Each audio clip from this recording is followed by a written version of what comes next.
পা দিয়ে সে ফ্লোরের মধ্যে খুব জোরে জোরে আস্তে আস্তে করতেছিল। তারপরে সে দাঁত দিয়ে নিজের জিহ্বা কাটার চেষ্টা করতেছিল, হত্যা করার চেষ্টা করতেছিল। আমি দেখছি যে অনেক বিল্ডিং এর ছাদের উপর মানে লাফালাফি করতেছে, বাট ওখানে কেউ নাই, কিন্তু দেখা যাচ্ছে লাফালাফি করতেছে। এগুলো কি জিনের কারণে হতে পারে?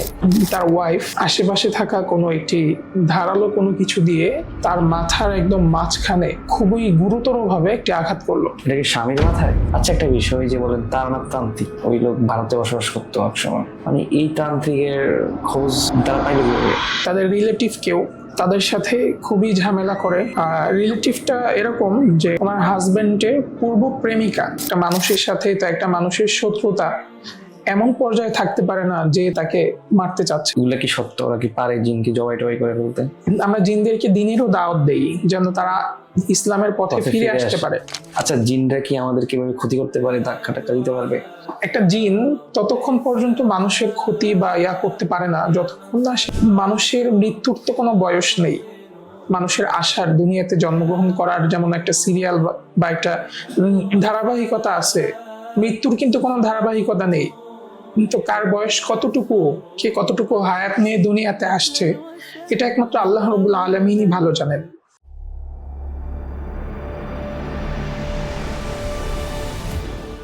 আসসালামু আলাইকুম, আশা করি আপনারা সবাই ভালো আছেন। আজকে আমার সামনে উপস্থিত আছেন রাকি মাওলানা মাহির হাসান ভাই। আসসালামু আলাইকুম ভাই, কেমন আছেন? ওয়ালাইকুম সালাম, আলহামদুলিল্লাহ, আল্লাহর অশেষ রহমতে অনেক ভালো আছি।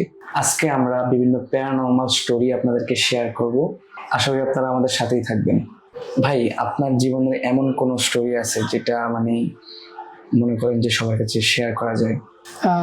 আমার রুকিয়া লাইফে আমি অনেক দিন থেকে আলহামদুলিল্লাহ রুকিয়া শরীর সম্মত রুকিয়া ট্রিটমেন্টের সাথে জড়িত আছি। তো এই রাকির প্রফেশনে আলহামদুলিল্লাহ এরকম অনেক অ্যাক্টিভ জিনের পেশেন্ট পেয়েছি যাদের সমস্যাগুলো খুবই সিরিয়াস পর্যায়ে মারাত্মক ছিল।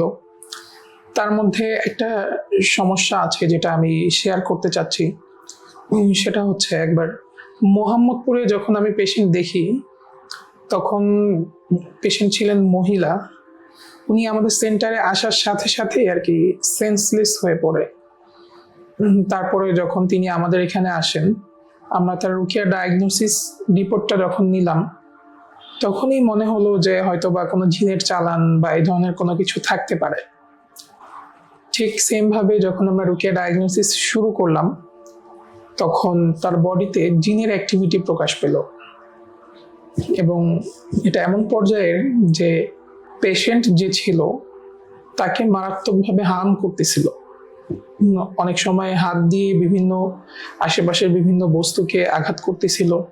পরবর্তীতে যখন পেশেন্টের অ্যাটেন্ডেন্স এর সাহায্যে তার হাতগুলো ব্লক করা হলো, ধরা হলো, পা দিয়ে সে ফ্লোরের মধ্যে খুব জোরে জোরে আস্তে আস্তে করতেছিল। দেন যখন এটাও আমরা ধরলাম, তারপরে সে দাঁত দিয়ে নিজের জিহ্বা কাটার চেষ্টা করতেছিল, এবং এটা খুবই মানে যদি না দেখেন, এটা ভয়াবহতা এরকম যে আপনি যদি না দেখেন সামনে থেকে, তাহলে হয়তো আপনার বিশ্বাসও হবে না। তো মানে এই জিনগুলো এরকম ছিল, পেশেন্টের বডিতে অ্যাক্টিভ হয়ে পেশেন্টকে এক প্রকার মানে হত্যা করার চেষ্টা করতেছিল।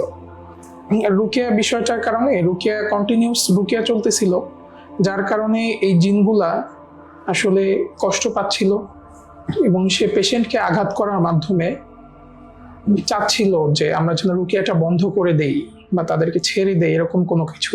এভাবে দেখা যাচ্ছে দীর্ঘ টাইম রুকিয়া করার পরে এক পর্যায়ে জিন যখন দুর্বল হয়ে যেত, তখন চলে যেত। যাওয়ার সময় আমরা তাদের থেকে প্রতিশ্রুতি নিতাম যে তারা যেন আর ফিরে না আসে, এরকম কোনো কিছু। তখন প্রতিবারই আলাদা আলাদা জিন আসতো, এবং তারা একজনের কথাই বলতো, তারানাথ নামে এক তান্ত্রিক। এই তারানাথ তান্ত্রিকের কথা তারা প্রত্যেকটা জিনই বলতো, এবং তারা নিজেরাই বলতো যে আমরা এরকম অলমোস্ট 45 থেকে 50 জনের মতো আছি, এবং এক এক সময় এক এক জিন তার মধ্যে আসতো। এটা আমরা বুঝতাম কিভাবে, তাদের বিভিন্ন বাচনভঙ্গি, এক একজনের এক এক রকম সাইন ছিল, কথাবার্তা বলার ধরন এরকম হচ্ছে। কখনো জিন অ্যাক্টিভ হচ্ছে, হওয়ার পরে সে আমাদের সাথে কথা বলতে যাচ্ছে, পেশেন্টকে কোনো আঘাত করছে না। আবার কোনো জিন এমন আছে যে আসার সাথে সাথেই পেশেন্টকে আঘাত করা শুরু করতেছে। বিষয়গুলো এরকম আমাদের কাছেও মনে হলো, যদিও জিনরা অনেক ধোঁকাবাজি করে এবং প্রতারণা করে, তারপরেও আমাদের কাছেও মনে হলো যে না, একাধিক জিনের উপস্থিতি আছে।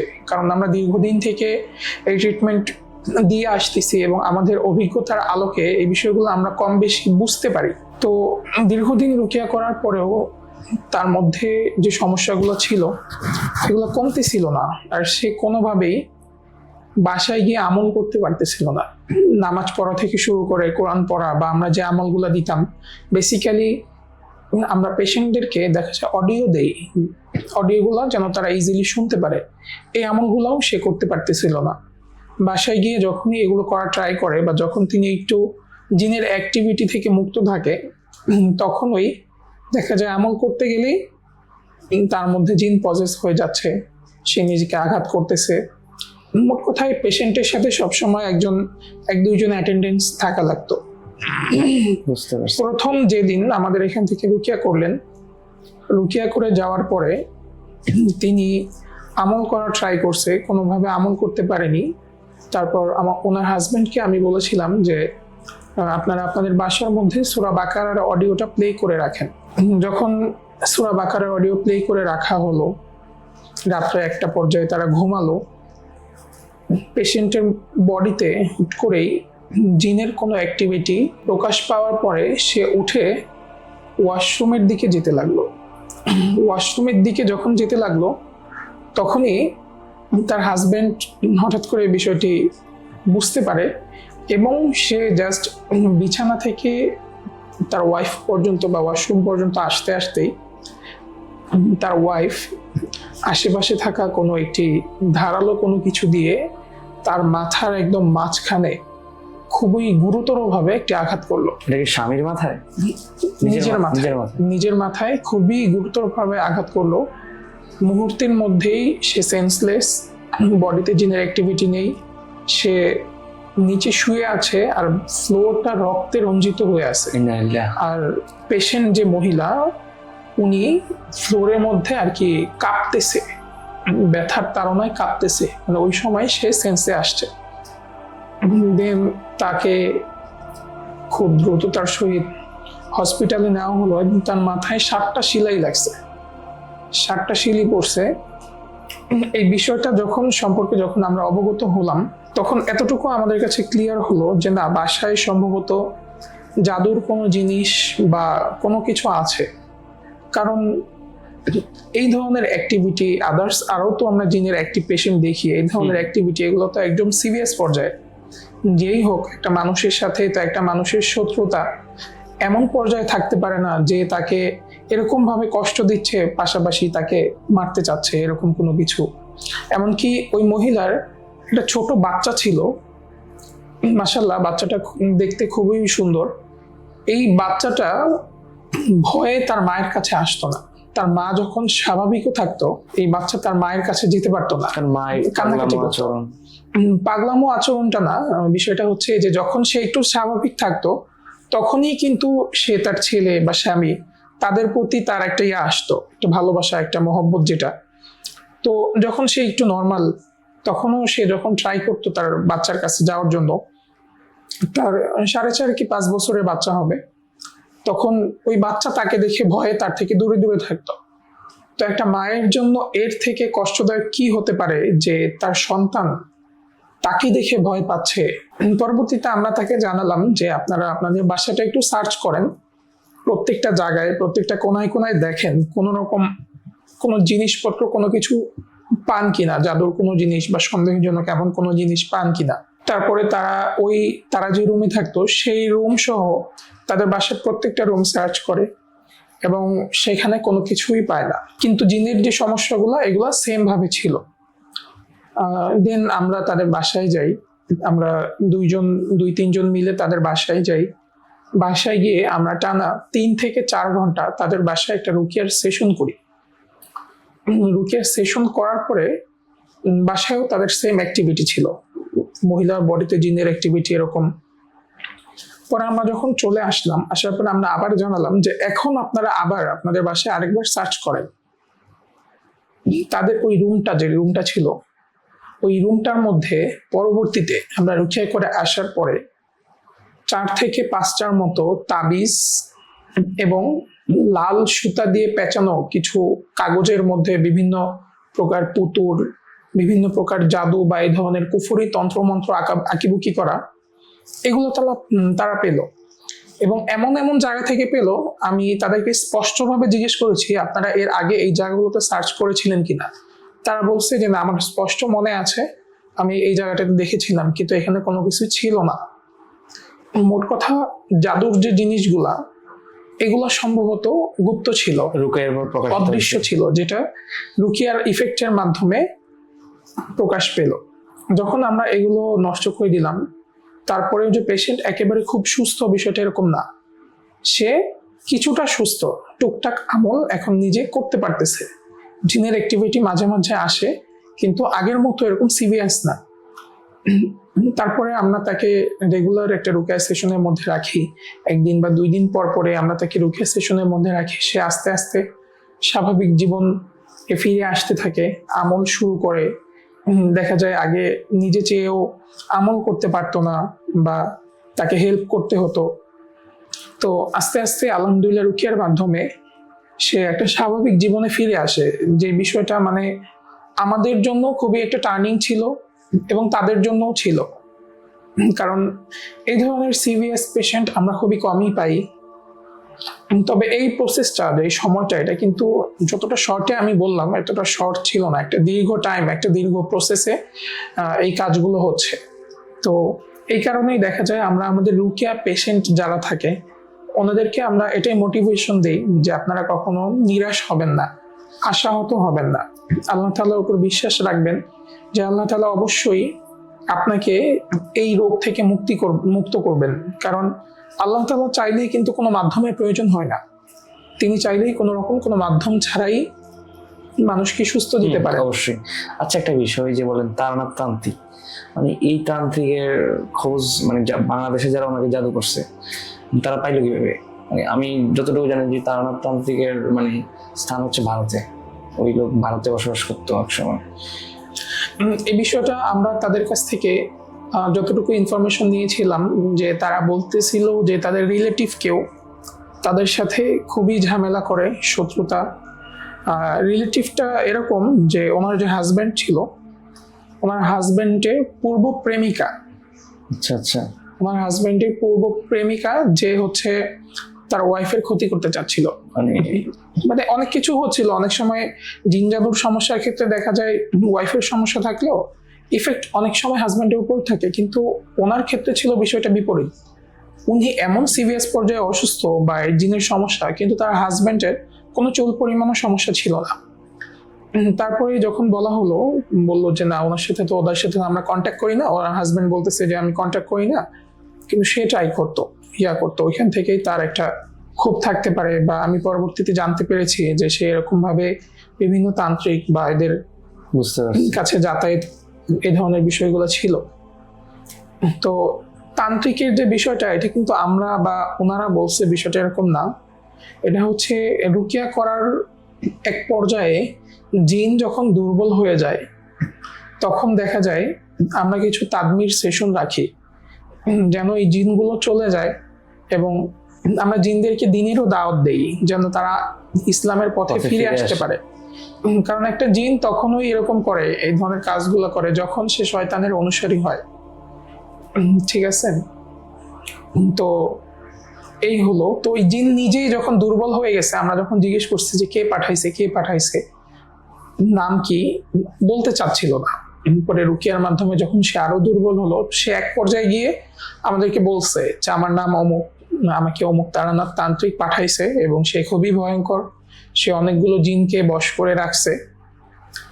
এই বিষয়টা তো সত্য যে তান্ত্রিক বা কবিরাজ যারা থাকে, তারা জিনদেরকে বশ করে, জিনদেরকে বিভিন্নভাবে বশ করে তাদের দিয়ে বিভিন্ন রকম কার্যসিদ্ধি করে। আচ্ছা, অনেক সময় দেখা যায় যে অনেক কবিরাজরা বলে যে আমরা তো জিনকে জবাই করতে পারি, বা জিনকে অনেক বেশি ক্ষতি করে ফেলতে পারি, বা এগুলা কি সত্য? ওরা কি পারে জিনকে জবাই করে ফেলতে? এখন শরিয়া কি বলে এই ক্ষেত্রে? এই বিষয়টা বোঝার ক্ষেত্রে আপনাকে বেসিক একটা কনসেপ্ট বুঝতে হবে। আল্লাহ তাআলা দুইটা জাতিকে সৃষ্টি করছে একমাত্র তার ইবাদতের জন্য, মানুষ এবং জিন জাতিকে। এখন মানুষের মধ্যে যদি বলি যে অপরাধী বা এমন কেউ শরিয়া মোতাবেক যার মৃত্যুদণ্ড প্রাপ্য, এখন একমাত্র শরিয়াই কিন্তু পারবে তাকে এই হুকুমের আওতায় এনে তাকে মৃত্যুদণ্ড দিতে। আপনার আমার কিন্তু এই ক্ষমতা নেই যে আপনি আমি তাকে হত্যা করব। জি জি। আপনি আমি যদি তাকে মারতে যাই তাহলে কিন্তু অবশ্যই হত্যার যে দায়ভারটা বা মানুষ হত্যা বা খুন যে ইয়াটা, এটা কিন্তু আমাদের উপর আসবে। ঠিক সেম ভাবে আল্লাহ তাআলা জিন জাতিকেও সৃষ্টি করছে আল্লাহ তাআলার ইবাদতের জন্য। আপনি তাকেও যদি এখন হত্যা করেন, যদি সে মারা যায়, অবশ্যই এটা দায়ভারটা আপনার উপর আসবে। আর জিন জাতি তারা অদৃশ্য এক জাতি, আমরা তাদেরকে দেখতে পারছি না।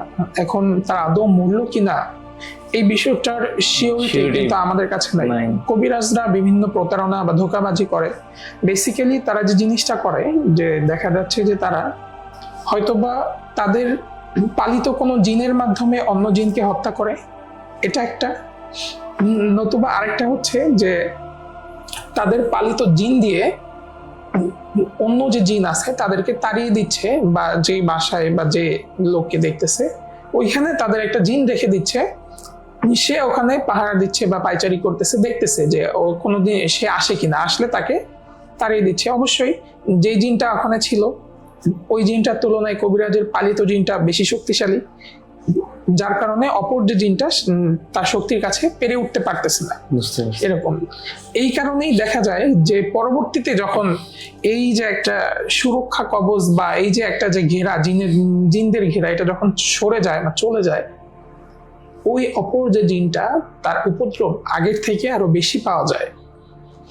আপনি খবর নিয়ে দেখবেন যে আমাদের বাংলাদেশের ম্যাক্সিমাম বা অধিকাংশ কবিরাজরা যারা আছে এদের মৃত্যু কিন্তু খুবই ভয়ঙ্কর ভাবে হয়েছে।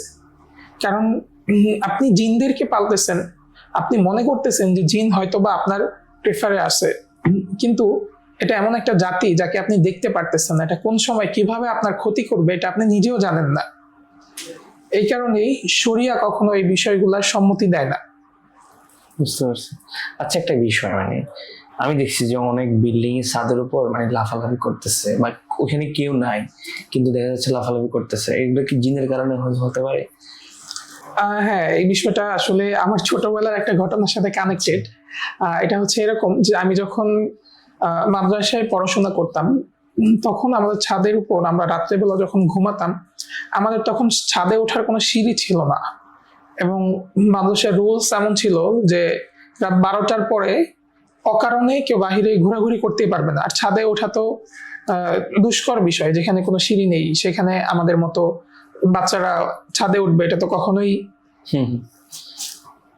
পসিবল না। এখন হচ্ছে তারপরেও আমরা যখন রাতে ঘুমাতাম, স্পষ্টভাবে ছাদের উপর থেকে কোনো ভারী বস্তা বা ভারী জিনিস উপর থেকে নিচে পড়লে যেরকম একটা মানে ধুমধাম এরকম একটা আওয়াজ হয়, এই ধরনের আওয়াজ আমাদের মাদ্রাসার সবাই আমরা শুনতাম। এবং ছাদের উপরে কেউ হাঁটতেছে, কেউ লাফালাফি করতেছে, এই বিষয়গুলো আমরা লক্ষ্য করতাম। যেমন আমাদের কুমিল্লার বর্তমান বাসায় এরকম হচ্ছে আর কি। আচ্ছা আচ্ছা, এটা অনেক সময় এরকম হয় যে ওই জায়গাটার মধ্যে আগে জিনদের বসবাস ছিল, পরবর্তীতে ওখানে কোনো বাড়ি বা আপনি কোনো কিছু করার কারণে তারা ওই জায়গাটা ছেড়ে এখনো যায়নি, ওই জায়গাটাতে তারা এখনো অবস্থান করতেছে। বা খালি কোনো বাসা যেখানে অনেকদিন মানুষ ছিল না, সেখানে হয়তো বা জিনদের বসবাস বা উপদ্রব ছিল, যার কারণে তারা ডিস্টার্ব করতেছে। এরকম হয়ে থাকে অনেক সময়। আবার অনেক ক্ষেত্রে এমনও হয় যে পূর্ববর্তী যারা এই বাসায় ছিল তাদের উপর, তাদের বাসায় বা তাদের ক্ষতি করার জন্য কেউ বাসার উপরেই কোনো রকম কোনো কিছু করে রাখছে। সেক্ষেত্রে এটাও হতে পারে। কয়েক ধরনের সম্ভাবনা এখানে রয়েছে। এখন আপনাকে দেখতে হবে যে আপনার ক্ষেত্রে আসলে কোন বিষয়টা হচ্ছে। আর আমাদের মাদ্রাসার যে বিষয়টা, এটা পরবর্তীতে আমাদের মাদ্রাসার মুহতামিম সাহেব যিনি ছিলেন, তিনি জমজমের পানি রুকিয়া করে আমাদের মাদ্রাসায়, সম্পূর্ণ মাদ্রাসা এবং ছাদের উপর ছিটিয়ে দেন। পরবর্তী থেকে আমরা এই সমস্যাগুলো আস্তে আস্তে কমে আসছে, এই সমস্যাগুলো আমরা পরবর্তীতে পাইনি। বুঝতে পারছি। আচ্ছা, আরেকটা বিষয়, সেটা হচ্ছে যে মানে আমি একটা গ্রামে একটা কেস দেখছি যে একটা বাচ্চা, সে কিন্তু মানে ছোট, 3-4 বছর বয়স হবে, সে পানিতে গোসল করতে চাইতো না, আমি পানি ভয় লাগে, এটি পড়ে গেলে কি হবে। কিন্তু সেই বাচ্চাটাকে একসময় দেখা গেছে যে পানিতে পড়ে মারা গেছে। এখন অনেকে বলে এটা হয়তো প্যারানর্মাল কোনো সমস্যা, অথবা হয়তো কোনো জিন তাকে ধাক্কা দিছে, সে পড়ে গেছে পানিতে। আচ্ছা, জিনরা কি আমাদের কিভাবে ক্ষতি করতে পারে, ধাক্কা টাক্কা দিতে পারবে? প্রথমে আমাদেরকে বুঝতে হবে যে আমাদের সমাজে প্রচলিত কিছু কুসংস্কার আছে, আপনি হয়তো বা শুনে থাকবেন, এবং এই বিষয়টা অনেক ক্ষেত্রে দেখা গেছে যে সত্য, যে যখন কোথাও কোনো বাড়ি হচ্ছে বা ব্রিজ হচ্ছে তখন বলে যে মানুষের মাথা লাগবে, অথবা রক্ত 100টা লাগবে। মাথা লাগবে, বা দেখা যায় ওয়ার্কার অনেক সময় কাজ করতে গিয়ে দেখা যাচ্ছে এমন ভাবে তারা মারা যাচ্ছে যে আমরা পরবর্তীতে কিছু পাচ্ছি না। আবার অনেকে বলে যে আগের সময় নাকি পুকুর থেকে বিভিন্ন রকম হাড়ি ভাসতে দেখতো, টাকার স্বর্ণভর্তি কলা, হাড়ি। স্বর্ণভর্তি হাড়ি। হ্যাঁ হ্যাঁ, এখন এই ধরনের বিষয়গুলা কিন্তু মানুষের মুখে মুখে শুনে শুনেই আজ পর্যন্ত প্রচলিত, কিন্তু আমাদের বাস্তব জামানায় এসে এরকম খুব মানুষ কিন্তু কমই পাবেন যারা বলবে যে হ্যাঁ আমি এই বিষয়টা দেখছি, শুনেছি, অমুক বলছে, আমার দাদির কাছে শুনছি, বা এভাবেই নিজে দেখে বিষয়টা। নাই কেউ। হ্যাঁ, এরকম। এখন এটার সত্যতা কতটুকু এটা একমাত্র আল্লাহ তাআলাই জানে। আরেকটা বিষয় যেটা হচ্ছে আমরা জিনের ধাক্কা দেওয়াটা আর কি। এই যে ভূত, তারপরে পেতনি, শয়তান শয়তান আছে, তারপরে হচ্ছে আরো বিভিন্ন প্রচলিত কথা বলি, পরি, তারপর হচ্ছে পানির নিচে নাকি দেও থাকে, এগুলো কোনো কিছুই না। আল্লাহ তাআলা দুনিয়াতে অদৃশ্য 3টা জাতিকে সৃষ্টি করছে, একটা হচ্ছে ফেরেশতা, আরেকটা হচ্ছে শয়তান, আরেকটা হচ্ছে জিন। ফেরেশতারা কখনোই তাদের গণ্ডি পেরিয়ে মানুষের সাথে কানেক্টেড বা এরকম কোনো কিছু হবে না, তাদের নির্দিষ্ট যে সীমারেখা আল্লাহ তাআলা এর ভিতরেই থাকবে। প্রত্যেকটি ফেরেশতা নির্দিষ্ট কাজে ব্যস্ত, মানুষ বা জিন বা শয়তান এদের কোনো ইয়ার সাথে এরা কানেক্টেড না, তারা তাদের নিজস্ব কাজ নিয়ে ব্যস্ত। এক্ষেত্রে রইল আর বাকি রইল জিন এবং শয়তান। হতে পারে যে জিন এবং শয়তানের কোনো প্ররোচনার মাধ্যমে এই ধরনের ক্ষতিগুলা হচ্ছে। অনেক সময় দেখা যায় পুকুরের মধ্যে অনেকে বলে যে ওনাকে নাকি পা টেনে নিয়ে গেছে, অনেকক্ষণ ধরে পাওয়া যাচ্ছিল না। হতে পারে এটা এক প্রকার জিন এবং শয়তানের কারসাজি। কারণ একটা জিন কখনোই ততক্ষণ পর্যন্ত মানুষের ক্ষতি বা ইয়া করতে পারে না যতক্ষণ না সে শয়তানের অনুসারী হয়। কারণ শয়তান এমন একটা জাতি, আপনি ইবলিসের হিস্ট্রি যদি শুনেন বা জেনে থাকেন। শয়তান আর জিন দুটোকে আলাদা জাতি নাকি শয়তানে জিনের জাতি থেকেই শয়তান আসছে? ইবলিস শয়তান যে ছিল, আপনার ইবলিসের হিস্ট্রিটা নিলে হয়তো বা দেখতে পারবেন যে ইবলিস যে ছিল সে কিন্তু এক সময় সে নিজেও কিন্তু আগুনের তৈরি। জি জি। সে নিজেও আগুনের তৈরি, জিনও কিন্তু আগুনের তৈরি। তো ইবলিস যে শয়তান ছিল সে কিন্তু এক সময় জিনদের সর্দার বা ফেরেশতাদের সর্দার এরকম কোনো কিছু ছিল। আল্লাহ তাআলার নাফরমানি করার কারণে আল্লাহ তাআলা তাকে বিতাড়িত হিসেবে, শয়তান নতুন একটা জাতি হিসেবে তাকে বিতাড়িত করে দিয়েছেন।